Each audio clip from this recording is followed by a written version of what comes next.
And so, or I'll do it in my truck. Like right now, you know, some of these days where I'm grafting, and it seemed like in the beginning of the spring, every graft day was a rain day.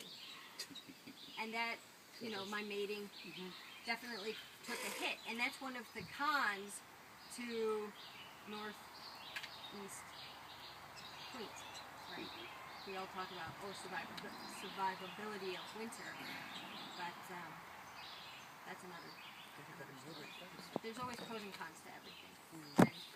And the ability to get mated well when it's raining for days on end in early spring, you know, yes. You said every 4 days. Is there a reason for that? Yeah, one moment.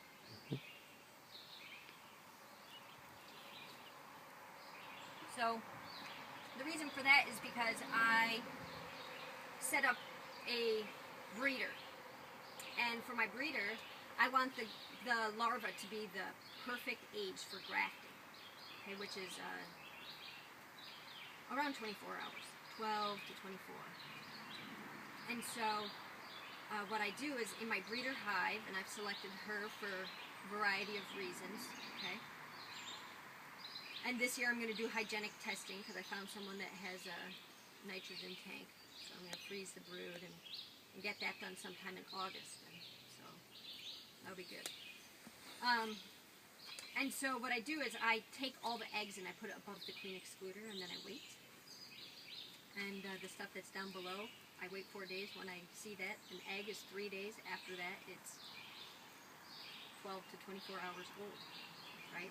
So I come back at day 4, those eggs are now the perfect age for grafting. Anything that was an egg before that date was put up above, so it's not going to do anything. So that's why I graft every 4 days. That's how you know you're getting the right age. That's right. And how many eggs are you grafting typically in a day? It depends how many cell builders I'm running, and so I do a 30 count every 4 days per cell builder. And of those 30, how many make it at the end? Is it a... It's all over the place, right? Oh yeah, all these little factors, you know, can definitely make a difference, and so, you know, I strive to get, for me, you know, I like to set the bar low so that way I'm not disappointed too much, because beekeeping has been, for me, like I said, you know, really a struggle. You know, I hate going out there and finding dead outs, you know, from mating boxes, because I put the brood in there and a new queen cell, and for whatever reason, things didn't work out.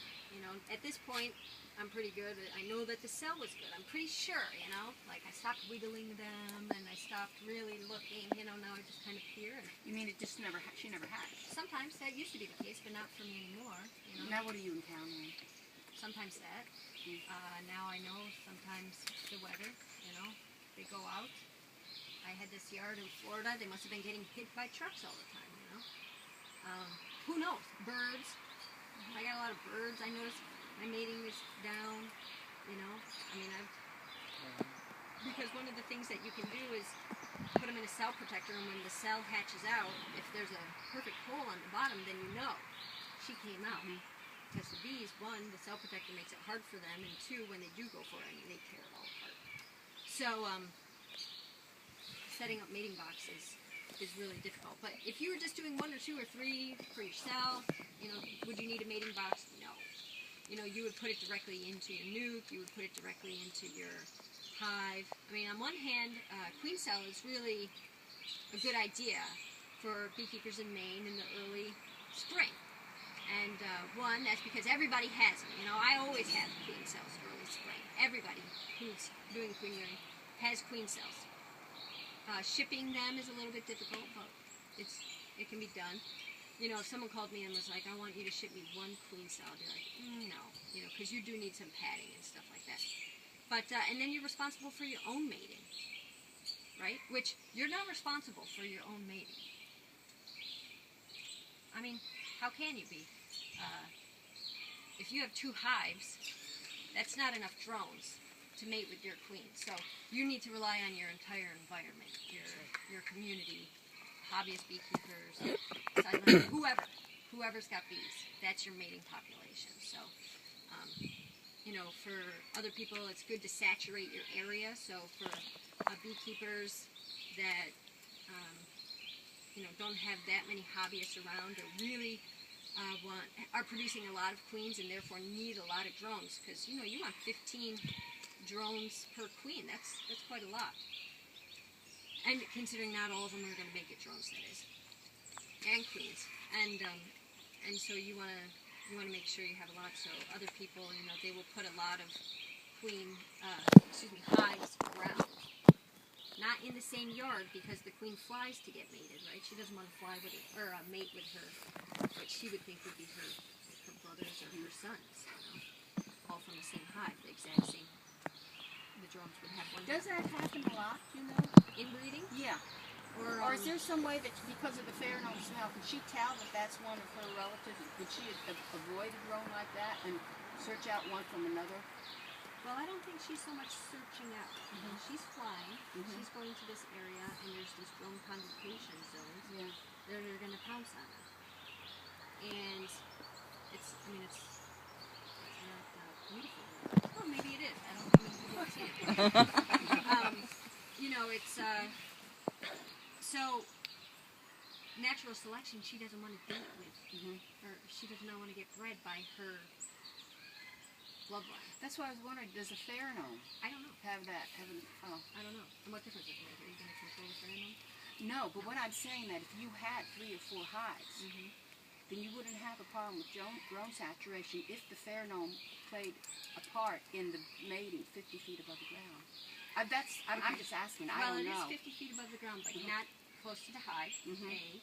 And B, keep in mind that the drones from one hive are not necessarily from that queen, right? Drones are drifters. They go where the getting's good. So, even if they're non-drifters. But the key is, she flies a distance away. She doesn't stay right by your apiary. You want her to travel because you want her to get different genetics. You know how far she travels? I have read in books, and who knows, right, what's the truth, but they say up to 10 miles. Wow. But will she? You know, no, she's going to Yeah. want to go closer. You know, they say the same thing about fortune, 10 miles. You know, they're going to go closer, but I think it is, you know, if you ask me again, I do remember where I read it and what I read, and I'm bad with numbers, but I think it was the drones will fly like 1 mile, and the queens will typically fly up to 3. But these are, again, you know, probably exaggerated. But a distance. Because they're exercising too, the drones are getting out, you know, cleansing the water. So, yeah. Do we have any other questions? Yes, sir. So going back through the process, you've taken the larva out and grafted it into your cups. Where do you get the royal jelly? From the bottom of that cup. Okay, and that's enough? Yeah, sometimes, like in the early spring, there's not that much royal jelly in those bottoms, you know, because to produce royal jelly, they're taking on a lot of protein and they're taking on a lot of sugar, right? They need to take on their diet so that they can feed the diet of royal jelly. So, I occasionally will do some like false grafts where I'll go through the process, and anything that's accepted, I'll kill on day 4. I'll just stop the process, get out the larva, and there's a picture of that in here. Get out the larva and keep the royal jelly. You know, but it's a bummer because you're killing what is viable queen cells, so it's a trade-off. You know? Right. For 1 or 2 or 10, would I buy royal jelly? No. Would I ever buy royal jelly? No. No, I wouldn't. You know, it can be done without it. It's a little bit more difficult, but you know, for all that we have to say about Chinese honey, we should be saying it about royal jelly too. What strain of bees are you using? Are you using Cariones? Are you using Italians I don't. to make your queens? I do not know. You do I not. have no idea.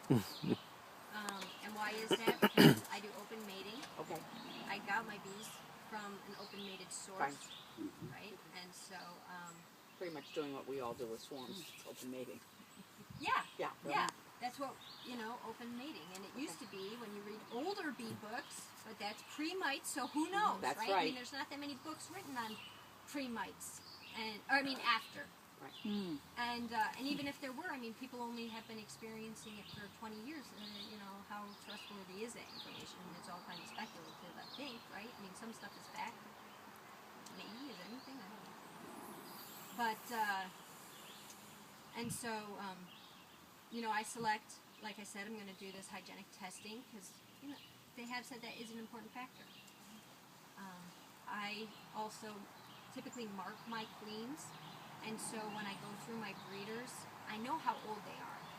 And sometimes there is a lot to be said for a queen that's 3 years old. One thing that should be said about her is she is going to die soon. And so that's important to note because at some point her egg viability is going to decrease. And so, you do have to be careful of that, the vitality of your grafting stock. But I select for an early spring brood build-up pattern because most of my clients, which is Sunshine, and people that Sunshine is connected with that are on the large pollination circuit, going to California for almonds, they want early spring brood build-up so they can make grade, so they can get paid for a strong hive. And so that's an Italian characteristic. Certainly is. I learned beekeeping in the Northwest, Pacific Northwest, and it was poo-pooed, the Italian bee, where I was, because they wanted the German black bee, because it was in the redwoods. So they wanted forest-dwelling bees, which the Italian